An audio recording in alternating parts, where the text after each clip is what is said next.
पहले तो जिस मामले को लेकर के यहाँ हिंदू समाज के लोग सड़कों पर बैठे हैं, उसकी तह तक हम लोगों को जाना चाहिए कि ऐसी स्थिति आई क्यों। और मैं शिमला के प्रशासन से, यहाँ की पुलिस से और सरकार से पूछना चाहता हूँ, क्या एक अवैध ढांचे के बीच में जाकर के नमाज पढ़ना उचित है? सरकार मुझे ये बताए कि क्या इस क्षेत्र की शांति को भंग करने का सबसे पहला प्रयास जिन लोगों ने वहां जाकर के नमाज पढ़ने के कारण हुआ, जिनके कारण हुआ, उनके ऊपर सरकार ने क्या एक्शन लिया?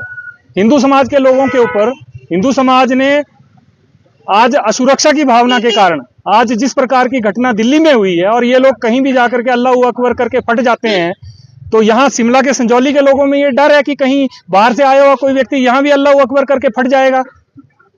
तो इस प्रकार का जब भय का माहौल हिंदू समाज के बीच में है, उस स्थिति में यदि हमारी माताओं बहनों ने, यहाँ स्थानीय माताओं बहनों ने, यहाँ हिंदू समाज के लोगों ने अगर उनको रोकने का प्रयास किया, और मैंने देखा है कि कहीं भी कोई किसी से कोई मारपीट नहीं हुई है, बड़े सभ्य तरीके से उनको रोका गया है और कोर्ट के आदेशों का हवाला देकर के रोका गया है। तो मैं पुलिस से ये जानना चाहता हूं कि उन्होंने, जो लोग जबरन वहां नमाज पढ़ने के लिए जा रहे थे उस ढांचे में जिसको कोर्ट जो है अवैध घोषित कर चुका है, उनके ऊपर आज तक एक्शन क्यों नहीं लिया सरकार ने? सरकार ऐसे लोगों को संरक्षण क्यों दे रही है? सरकार हिमाचल के लोगों के ऊपर जो है मामले बना रही है और जो बाहर से आकर के यहाँ माहौल खराब करने का काम कर रहे हैं, उनको सरकार जो है संरक्षण देने का काम कर रही है। ये इस प्रकार की मानसिकता सरकार की बिल्कुल भी स्वीकार्य नहीं है और हिंदू रक्षा मंच